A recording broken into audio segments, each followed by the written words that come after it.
Morning everybody. जैसा कि आप सभी जानते हैं, कोविड-19 की वजह से ऑनलाइन क्लासेज आपके संचालित हैं। डायट सोनभद्र द्वारा डीएलएड तृतीय सेमेस्टर के प्रशिक्षुओं के लिए ऑनलाइन क्लासेज प्रारंभ हो गए हैं।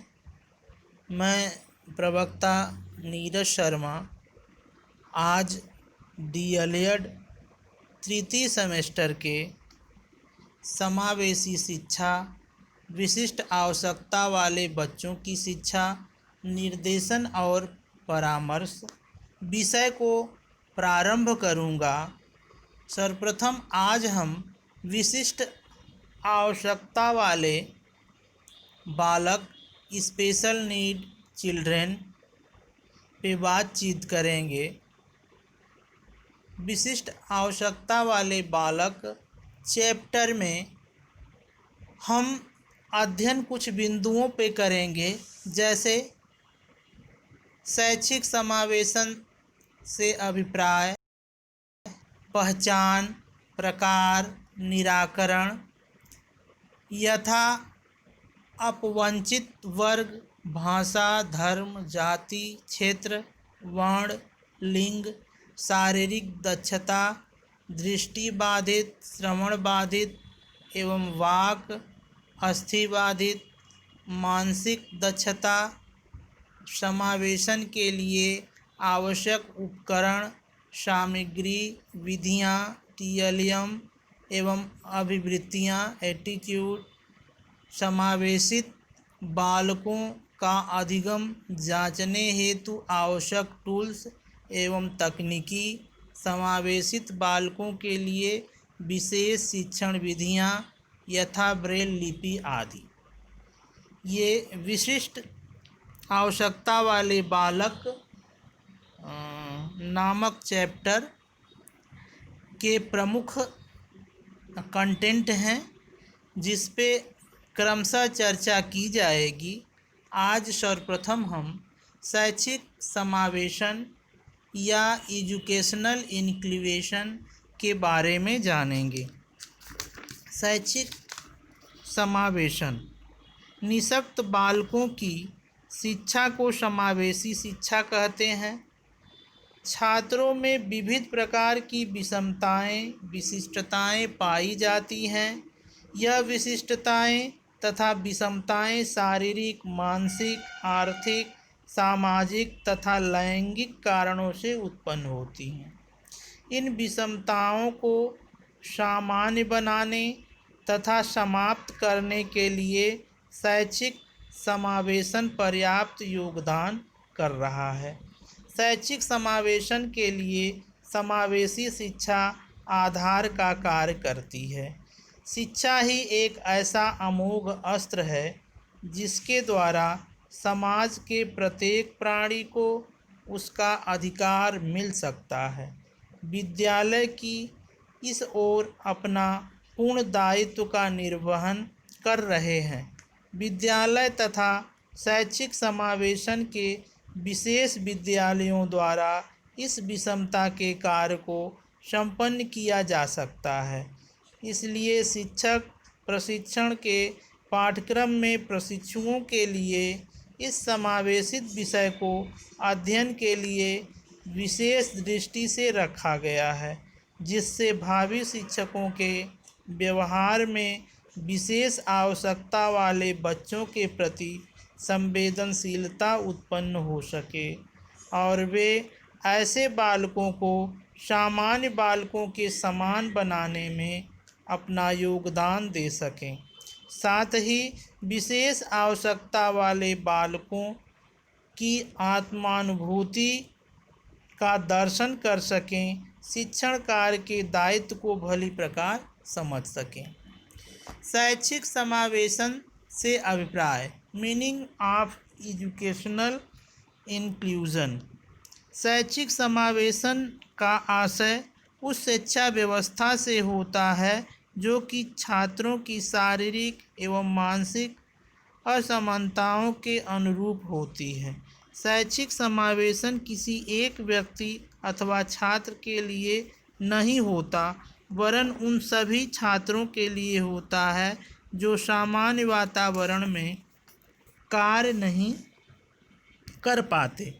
इनमें से कुछ छात्र शारीरिक रूप से अक्षम होते हैं एवं कुछ छात्र प्रतिभाशाली तथा अन्य प्रकार के भी हो सकते हैं।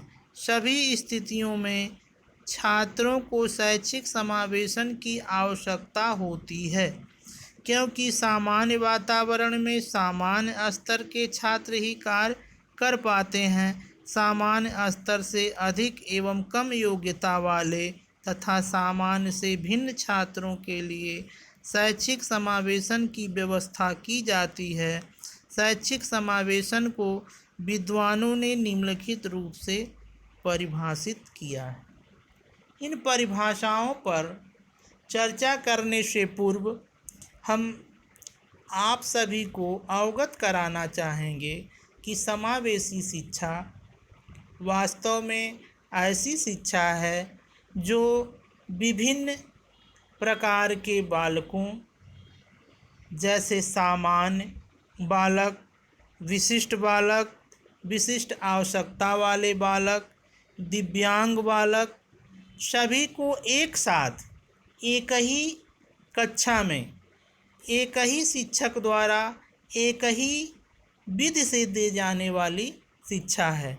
अर्थात समावेशी शिक्षा में सभी प्रकार के बालकों को समावेशित अथवा शामिल करके शिक्षा देने का प्रावधान है।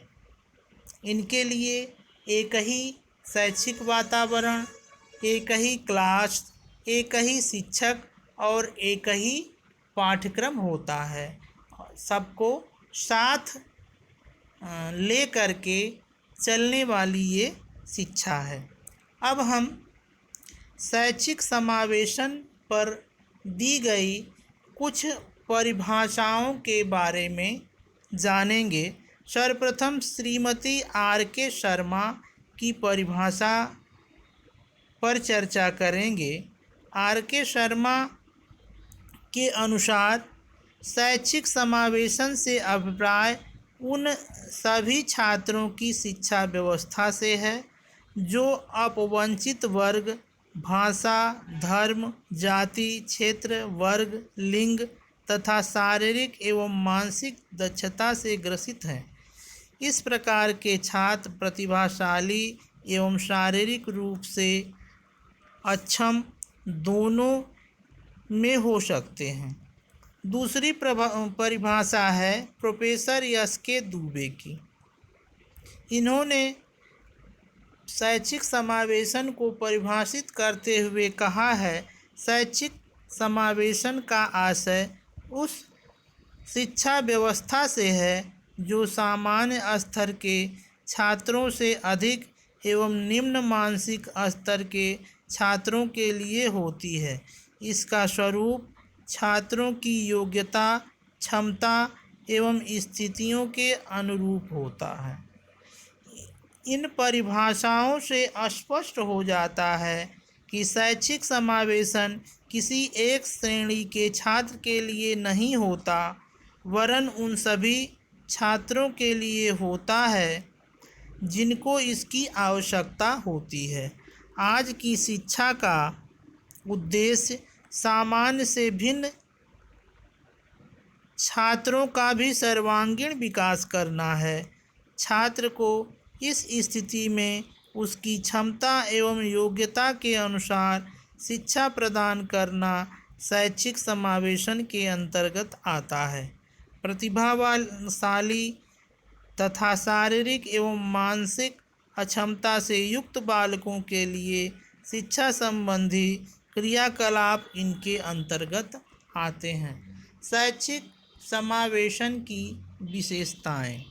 शैक्षिक समावेशन की विशेषताओं पे चर्चा हम कुछ बिंदुओं के आधार पे करेंगे। इसमें पहला है, शैक्षिक समावेशन सामान्य शिक्षा व्यवस्था से पृथक रूप में पाया जाता है, अर्थात इसकी संरचना सामान्य से पृथक होती है। शैक्षिक समावेशन प्रतिभाशाली एवं शारीरिक अक्षमता से युक्त छात्रों के लिए होता है। तीसरा है, शैक्षिक समावेशन की व्यवस्था में छात्रों की योग्यता एवं मानसिक स्तर का विशेष ध्यान रखा जाता है। चौथा है, शैक्षिक समावेशन उन छात्रों के लिए होता है जो कि एक निश्चित शैक्षिक वातावरण में सामान्य रूप से कार्य नहीं कर पाते। पांचवा है, शैक्षिक समावेशन की शिक्षा का पाठ्यक्रम एवं विधियां सामान्य शिक्षा के पाठ्यक्रम एवं विधियों से भिन्न है। शैक्षिक समावेशन का उद्देश्य। AIIMS of educational inclusion. शैक्षिक समावेशन के निम्नलिखित उद्देश्य निर्धारित किए गए हैं, जैसे इसके माध्यम से छात्राध्यापक या प्रशिक्षु विशेष आवश्यकता वाले बच्चों के प्रति संवेदनशील हो सकेंगे। सामान्य विद्यालय में अध्यापक शारीरिक, मानसिक, सामाजिक तथा आर्थिक दृष्टि से पिछड़े बालकों की पहचान कर उनकी उचित देख रेख का निर्देशन दे सकेंगे। शैक्षिक समावेशन द्वारा विशेष आवश्यकता वाले बालकों की शैक्षिक, मनोवैज्ञानिक एवं सामाजिक समस्याओं की विवेचना कर समाधान कर सकेंगे। शैक्षिक समावेशन की अवधारणा को समझकर विद्यालय में समावेशित वातावरण का सृजन कर सकेंगे। विशिष्ट बालकों के लिए शैक्षिक कार्य योजना का निर्माण कर उसका क्रियान्वयन कर सकेंगे। विशिष्ट बालकों की आवश्यकताओं को पहचान कर विशेष शिक्षण योजना तैयार कर सकेंगे तथा एक अच्छे अध्यापक की भूमिका का निर्वहन कर सकेंगे। आगे हम अगली क्लास में इसके आगे चर्चा करेंगे। धन्यवाद।